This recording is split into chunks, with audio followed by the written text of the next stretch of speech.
امروز اتفاق جالبی افتاد. مدتی بود که همکار جدیدالورودی در ساختمان ما تردد میکرد که از روز اول ته چهرش برام آشنا بود.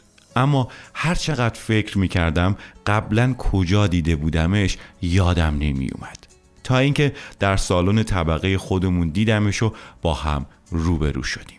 گفت آقای موسوی، منو یادتون میاد؟ گفتم آشنا هستید اما یادم نیست کجا دیدمتون.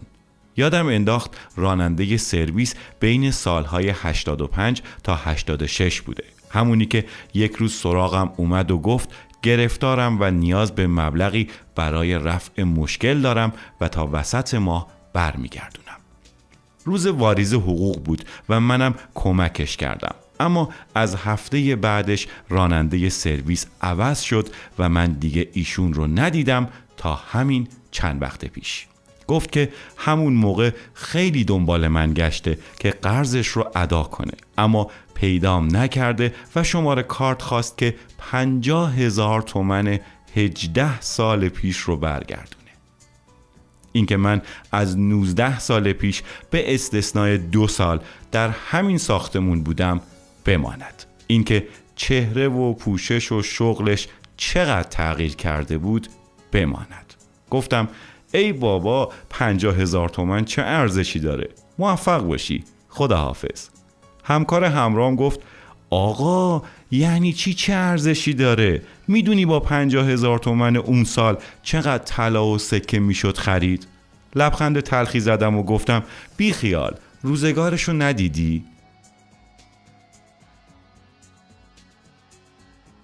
گذشت تا همین چند دقیقه پیش که راننده اسنپ قصه طلاق خودش که به خاطر اعتماد خواهرزنش به برادرش که منجر به ورشکستگی و دعوا و طلاق شده بود و داستان طلاق پسرش که بعد از 6 ماه عقد به خاطر اینکه به عروس خانوم گفته بود پولش یا اندازه عروسی در فلان تالاره یا رهن خونه و جشن خودمونی، در حالی که در مراسم خواستگاری عروس گفته بود اصلاً عروسی نمیخواد و بعد زده بود زیر حرفش رو برام تعریف کرد.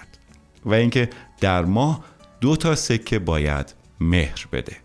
حالا خودش سال 84 مهر داده بود که سکه 100,000 تومن بود. اما بیچاره پسرش. یه دفعه یاد قرض خودم به همکارم افتادم.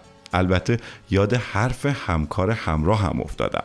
سرچ کردم ببینم واقعاً سکه اینقدر بوده و قرض من اندازه 1.5 سکه بوده که دیدم بله بوده. اینا رو گفتم نه اینکه قیمت سکه رو یادآوری کنم، گفتم برای اینکه مرثیه‌ای خونده باشم برای اعتماد. درسته که بعد از این داستان هم از این قرض‌ها دادم، درسته که هزاران نفر به اعتماد هم هزاران کار برای همدیگه میکنن، اما ما آدما حق شکستن اعتماد هیچ آدمی رو نداریم. شاید اون آدمی که اعتمادش رو شکستید و پشت دستش رو بعد اعتماد به شما داغ گذاشته، آخرین رشته طناب امید یک نفر باشه، امید یک نفر به زندگی باشه و شما هم در بریده شدن اون طناب مقصرید. همین.